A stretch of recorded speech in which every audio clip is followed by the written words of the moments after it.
Cincinnati, Ohio, with its amazing amusement parks, world-class museums, restaurants, entertainment, and of course, great sports teams.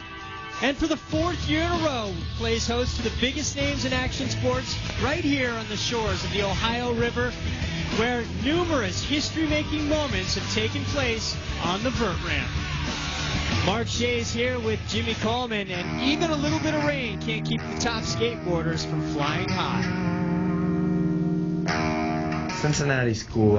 I've been here a few times on the Vans Warped Tour. Came here last year for this event.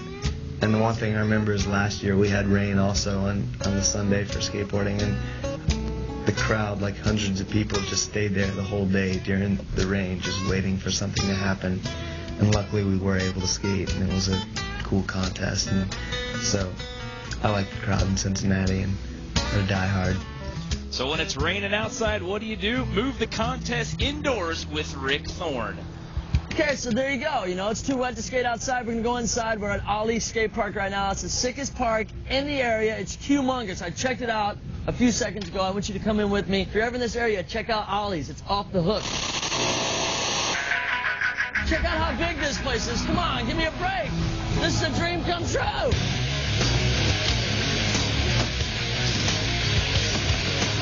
Over there on the back, they got a huge vert ramp. I think it's about 13 feet tall. The ceiling's definitely high enough, and the skaters are going to be going off. Toss Papas is here, Anthony Furlong, Danny Mayer, just to name a few. You've seen these guys. Stick around and check it out. We've had some history-making moments in the world of skateboarding over the last several years of the Mobile Skatepark Series, and some of those athletes who have helped forge those moments are here today. Guys like Jake Brown, who did the first ever tail grab 1 foot 720 at an MSS event. And you've got Danny Mayer, did the kickflip McTwist, and first ever to do the kickflip burial McTwist, which he did last year, that beat out the 900. Speaking of the 900, we also have this gentleman. Sandro, well, the happiest guy on a skateboard, I'll just say that. As far as the skating goes, I mean, you can just watch it and, judge for yourself. It's one of the most exciting things to watch. And that's made him 2004's world champion. Sandro now has the opportunity with a new competition format to make his mark. Both a full run that's judged and an overall jam session. Based on the format, well, I'd have to go with, the person who's really good at doing contest lines and barely ever falls in contests, and also has the ability to do some really hard tricks that not a lot of people do, and that would probably be Pierre. I think Pierre has an advantage just because he's the best. Well, you can't say it much better than that. Pierre-Luc Gagnon, current X Games gold medalist. Guy comes with a lot of tricks, but so do the remaining skaters. Toss Papas, Mike Crum, and this guy, Buster Halterman, coming off of a win. So the rain hasn't extinguished the fire in the skaters, and the competition is ready to ignite indoors at Ollie Skatepark when we get back. But that's not all. We're also heading to sunny Southern California, where we hit the red carpet at the world premiere of the skate flick Lords of Dogtown.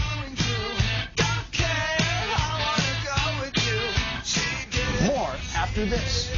The Mobile Skatepark Series is brought to you by Toyota. See your local Scion dealer starting at $13,245. Scion, what moves you? By Paul Mitchell, professional salon products. Paul Mitchell, the style in lifestyle sports. By Mongoose Bicycles. Check out the Mongoose Simon Tabron and Stephen McCann signature bikes from the #1 name in BMX. Mongoose, #1 from day one. And by ASA Events, the leader in action sports event and television production since 1994. We are Action Sport. Welcome back. Before we return to Cincinnati, Ohio for the MSS competition, we have something really special for you. With the growing popularity of skateboarding these days, there's only a matter of time before Hollywood took note and released a movie highlighting the skateboarding lifestyle. After years of development, Sony Pictures finally released the movie Lords of Dogtown, which is the untold story of many of the forefathers of modern skateboarding. We were lucky enough to get an all-access pass to the world premiere of Lords of Dogtown, so come with us. We're going to walk the red carpet.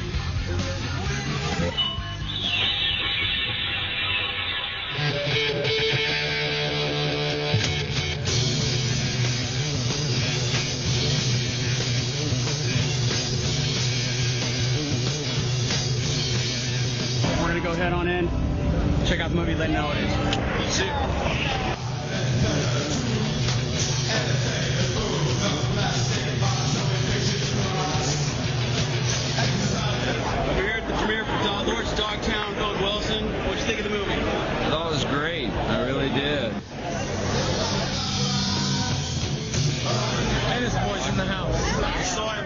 remember that? We're all still alive. Look at this. It's like a reunion.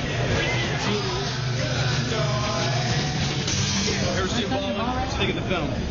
I thought it was totally awesome. It was really cool to see all the dudes that started this whole thing finally getting the recognition they deserve. It's just cool, and I think it's going to be great for skateboarding. All right, man.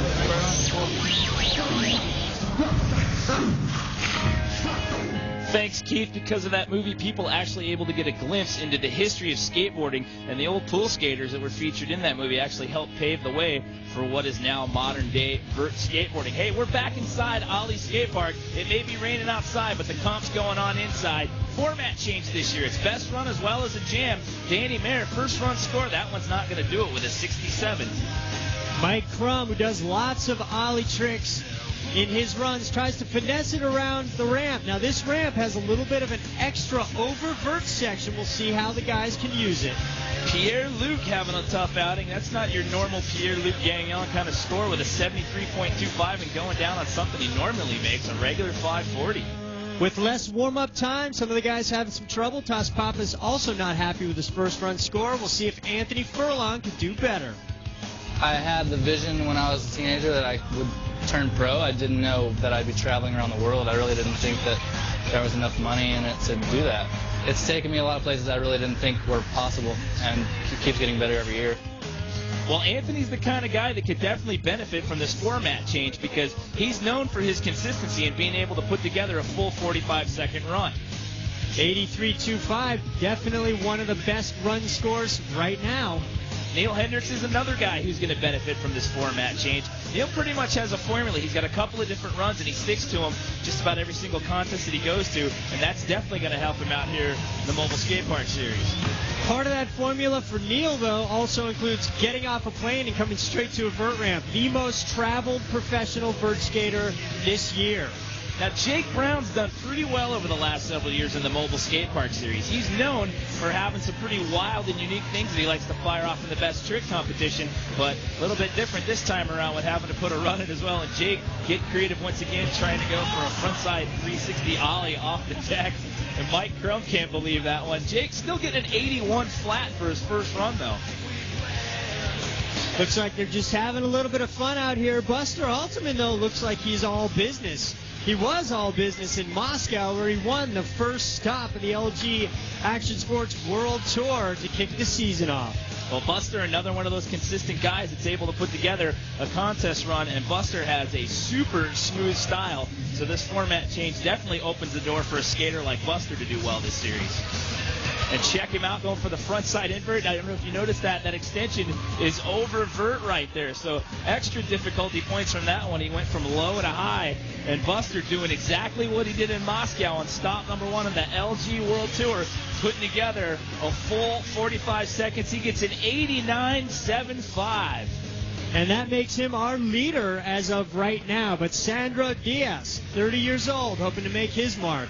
Well, Sandro has been pretty much the guy to beat the last couple of years with the 900. But since you got to post up and run, and it's the overall jam this time around, not just the best trick, consistency has sort of been a Pandora's box for this guy. He's got some big tricks, but he has consistency problems. 2 falls in run number 1, so that's not going to do it. At the end of one run, he finds himself at the bottom of the Paul Mitchell leaderboard. One person who finds himself at the top, though, is Buster Halterman. Check it out, Neil Hendricks in second. Man, I'm telling you, there's so much more to come. Not only do the skaters have to run 2 to step up in their scores, but don't forget about the 30-minute jam session that could prove to make or break the champion of the first MSS competition in 2005. Stick around.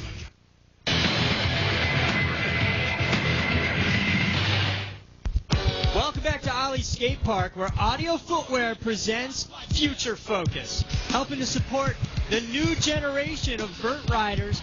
I know you've all heard of Sean White. He's been paving the way, but there are a number of other top talents coming up. Dude, what do you think of all the AMs? It's insane, man. It's been years since we've had a bunch of little groms come up that actually stick with vert. They skate it all the time, and it's just totally refreshing to see guys coming up and doing modern tricks. So my career's in jeopardy. I agree with Buster. It's good to see an AM circuit. We haven't had anything like that in vert outside of California for many years. Yo, Zach, all the talent, what do you think of it? Everybody does different stuff, because everybody has completely different styles. It'd be hard for me to judge. How soon before you're going to be taking on the big boys? I don't know. I'm going to have to take them down one day, though. Taking them. He skates just like his dad, Chris Miller, so Buster Halterman, watch out. Thanks to Audio Footwear for helping to get that next generation on the ramp. Cincinnati's been known as one of the great sports cities in the U.S., but each year the skaters also discover that it's a mecca for the arts, has a strong music and nightlife scene, and has one of the strongest skateboard scenes in the Midwest. This is Fat Nick from Anonymous Skateboard Shop. Cincinnati's got the most hills besides San Francisco. Basically bombing down hills and skating fast is what most of the kids in Cincinnati like to do. Definitely there's a lot of talent in Cincinnati. So now it's time to move over where the big boys play. We're talking about the vert ramp. And this ain't no ordinary vert ramp. It's about 40 feet wide, about 13.5 feet tall, and it's got a 12-foot extension that goes over vert. And so far, Buster Halterman has made the most of that. Danny Mayer had some trouble in run number 1, and as you can see from the score there, run number 2, he fared no better. The pressure on for some of these guys as they head into the overall jam. Toss Papa's first run score in the low 70s, and he too having problems with consistency, and you can see by that reaction he is not a happy man. Mike Crum also not faring well in run number 2, but you throw away your low score and you only keep your highest one. But remember, this is only the first half of the competition. Jake Brown going to stick with his first run score for this portion of the competition. He's looking pretty good going to the jam, though. An 81 flat is not bad. Neither is an 83.25, which is what Anthony Furlong got in his first run. So this second one here, a little bit of a dry run for the jam. Neil Hendricks posted a great first run score. He can throw away the second one and rest easy as he goes in and tries to contemplate what big tricks he's going to bring to beat guys like PLG. Well, I've grown up with Pierre. We've skated against each other our whole lives, and his skating is one of the most respected by all of us, all of his peers, me being one. He's one of the most technical and consistent guys, and that's a hard thing to combine with a good style, too. So it's definitely, there's a lot of respect there for him. That second run would catapult Pierre all the way up into third place. Not enough to overtake the lead from this guy. I thought I was done 5 years ago, and here I am thinking, maybe another 5. The style of ramp skating that we're doing now in the half pipe is, that might be like a classic style of competition-based skateboarding. I think we're going to see more interesting obstacles like the mega ramp stuff that Danny Way's been doing. Well, he gets to throw away that second run score, but he sits very comfortably in the lead for now. Remember, Sandro Diaz choked in his first run. Yeah, he scored down in the low 50s, so he's really got to get something together here, and he doesn't. I think we just jinxed him right there, Mark, so he's really going to have to step it up in the jam. 71.50 will move Sandro up to only 6th position. We're at the end of the 2 runs. We're going to head into the jam session. Taking a look at the Paul Mitchell leaderboard, Buster Halterman is on top. After I was lucky enough to go check out the premiere for Lords of Dogtown, I was even more lucky to go to one of the premiere parties. I even got to hang out with the director of the movie, Catherine Hardwick, talk with her a little bit. There was some music, some girls, all that great stuff.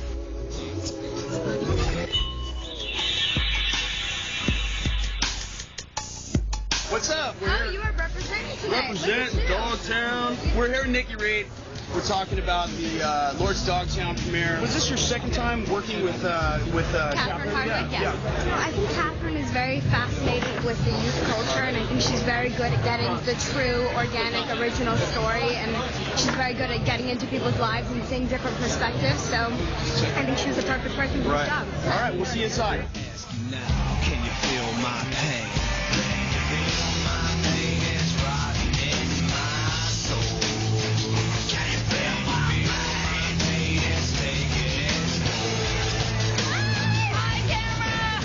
Any advice for the kids out there that are kind of trying to set their own pace now and follow the tradition of Dogtown? Yeah, the cool thing about the Dogtown skaters is they more or less live like an authentic life. They followed their passions, they did what they loved. Go out there and skate and be creative and find new ways to skate. Don't do the same old trick every day.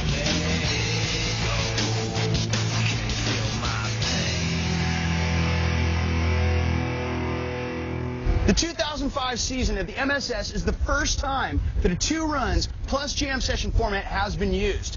This jam session promises to be the time when the skaters break out the big guns. So let's get back to Ollie Skatepark outside of Cincinnati, Ohio, and check it out.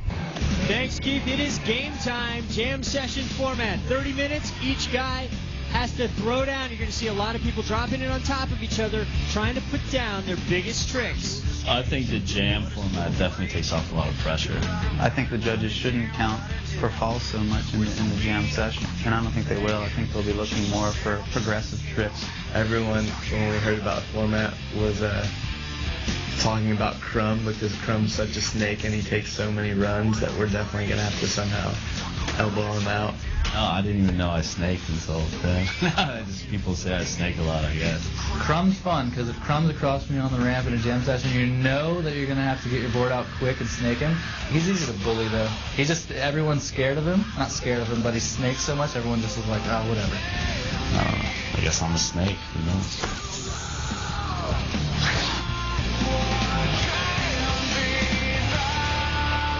In a jam, you're going to have to be aggressive. Anyone that's passive is just going to be sitting on the sidelines, and you're just going to be bumming, you know, so it's going to be like a heavy half hour, you know, everyone kind of getting what they can get.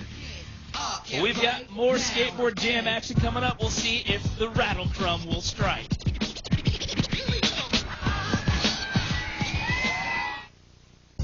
The Mobile Skate Park Series is brought to you by Toyota. See your local Scion dealer. Starting at $13,245, Scion, what moves you? By Paul Mitchell, professional salon products. Paul Mitchell, the style in lifestyle sports. By Mongoose Bicycles. Check out the Mongoose Simon Tabron and Stephen McCann signature bikes. And the #1 name in BMX, Mongoose, #1 from day one. And by ASA Events, the leaders in action sports event and television production since 1994. We've completed half the competition. Everybody got 2 scored runs, best run counts, and that put Buster Halterman in the lead. But we still have the jam session portion of the contest to wrap up here. Now, it's not best trick. It's the overall performance in the jam, Mark.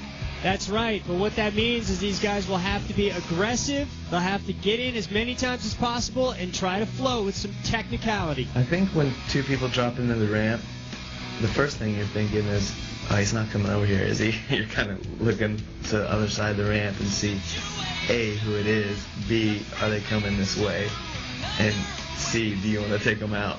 You know, sometimes guys get crazy enough that they just go to the other side of the ramp and either a cool impromptu doubles run happens or they crash.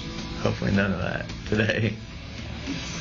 Definitely a 4-wheeled version of Crash Up Derby. Buster Halterman getting a little hung up on the side of the ramp there. Basically, with the format change, it's not just best trick, it's the overall jam. Now, in the past, you got guys like Sandro with the 900 and Danny Mayer with the kickflip 540. Once they land something like that, you're going to be hard-pressed to find something to beat that. But now, you've got to skate well throughout the whole jam. It has left the door wide open for a lot of these guys. Sandro Diaz getting a little old school. There's a big 540. Starting to finally put it together. Having some trouble there, though.